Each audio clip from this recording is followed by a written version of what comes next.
Vibe Radio à Dakar. En cette année que j'ai voulu sociale, le gouvernement vient aussi de consentir d'importants efforts en faveur des enseignants et des médecins.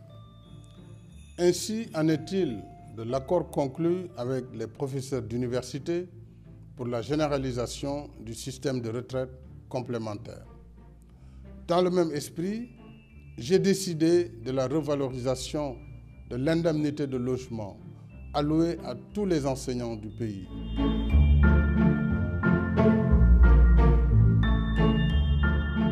Je pense que c'est plus un slogan qu'une réalité.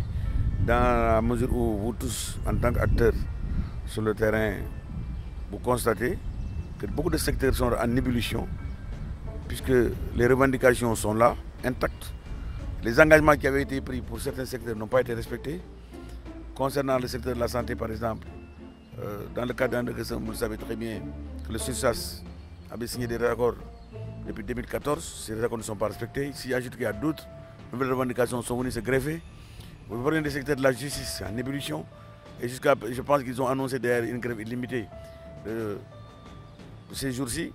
L'enseignement est en ébullition. L'enseignement supérieur, il y a quelques jours, est sorti pour lui dans les brancards.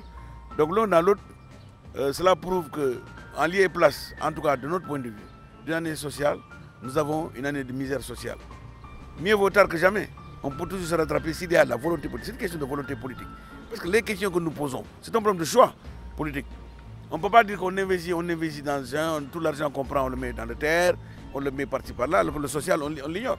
Aujourd'hui, vous avez vu ce qui se passe en France, avec les gilets jaunes. C'est-à-dire que les gens se rendent compte qu'on élit des gens, et une fois au pouvoir, ils font ce que bon leur semble.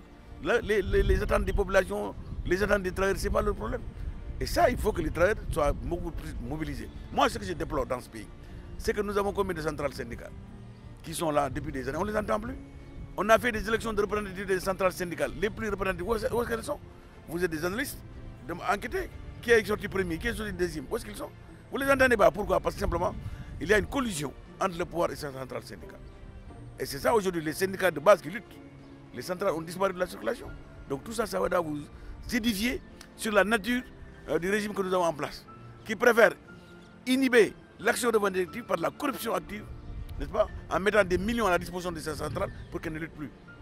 Nous considérons que c'est trop, la coupe est pleine et qu'on ne peut pas avoir des dirigeants qui n'en ont cure que de nos problèmes et qui ne font qu'à leur tête. Le pays, ça nous appartient à nous tous. Si on veut que les choses marchent, les progrès sociaux doivent faire partie de leur programme. Malheureusement, ce n'est pas le cas. Donc les slogans, il y en a marre d'entendre des slogans qui ne servent à rien du tout. Alors mon vœu, c'est que le Sénégal soit un havre de paix comme il a toujours été, que nous puissions vivre en parfaite harmonie, parce que nous avons, nous qui sommes là, acteurs, mais il y a nos enfants, qui puissent avoir un avenir radieux. Voilà mon souhait pour tout le monde. 102.3, le nouveau son.